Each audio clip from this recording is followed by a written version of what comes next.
তো গাইস আগে তুমি ইমুকুন রিয়ার ভিডিওটা দেখো, তারপর আমি তোমাদেরকে বলতেছি যে আমরা এর সাথে হারলাম কেন।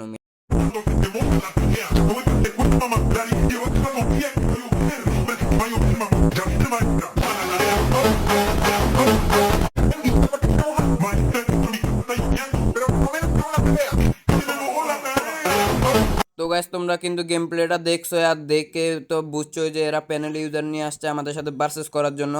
আর এখন মূল কথা হচ্ছে যে প্যানেল ইউজার কেন আনলো, এটার পিছনে গাইস একটা গল্প আছে।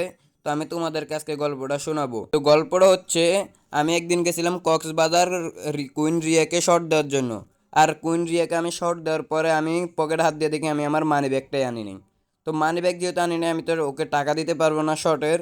তো আমি কি করলাম, আমি বলছি যে আমি তো টাকা আনি না, এখন কি করা যায়। তারপর সে বললো যে টাকা আনেন নাই মানে কি, আপনি টাকা ছাড়াই কক্সবাজার আসছেন শর্ট দিতে। তারপর আমি ওকে বললাম যে দেখো আমি ভুলে মানিব্যাগটা বাসায় রেখে আসছি, আমি খেয়াল করি না মানিব্যাগ নিছি কিনা নিই নে।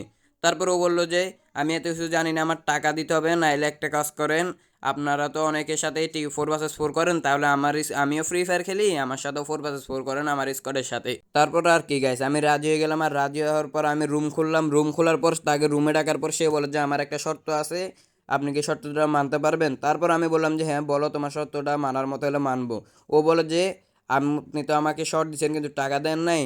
তো ওইটা নিয়ে শর্তটা হলো যে যদি আমি জিতি তাহলে আপনার থেকে আমি যে টাকাটা পাবো ওইটা 3 ডাবল দিতে হবে, আর যদি আপনি জিতেন তাহলে আপনাকে কোনো টাকা দিতে হবে না, সাথে আপনি আমাকে 1 সপ্তাহ ফ্রিতে শর্ট দিতে পারবেন। তারপর আর কি গাইস, আমি রাজি হয়ে গেলাম। আর রাজি হওয়ার পর আমি ম্যাচ করে দিই স্টার্ট দেওয়ার পরে গাইস প্রথম 2 রাউন্ড সুন্দর মতো খেলছি। 2 রাউন্ড খেলার পর বুঝলাম যে সে তার 2টা লাং নিয়ে আসছে, যে 3টা লাং, তো তার ভিতরে 2টা লাংই পিসি প্লেয়ার আর দোনোটাই প্যানেল ইউজার। তারপর আর কি গেছে, আমরা তো এখন মেস থেকে ব্যাগ দিতে পারবো না, কারণ মেস থেকে ব্যাগ দিলে আমরা শর্ততে হেরে যাব, তার মানে আমার থেকে আরো 3 ডাবল টাকা দিতে হবে। তারপর আমরা আর মেস থেকে ব্যাগ দিনে আমরা ফাইট করছি। ফাইট করার পর গাইস 2টা মাল ইউজারের সামনে তো আমরা 4টা প্লেয়ার, মোবাইল প্লেয়ার কিছুই না। তারপর আর কি গাইস, আমরা ম্যাচটা হেরে যাই, গল্পটা তো টুকুই। আর কুইন রিয়া তোমাকে বলতে সেসব প্যানেল ইউজার নিয়ে খেলা বাদ দাও, ফেয়ার গেম প্লে করো, অডিয়েন্স থেকে অনেক সাপোর্ট পাবা। আর নাইলে আর যদি এরকম প্যানেলিজম নিয়ে খেলো, অডিয়েন্স থেকে এমন ঠাপানি পাবা যে ভবিষ্যতে 100টা বাচ্চার মা হবা, বুঝছো।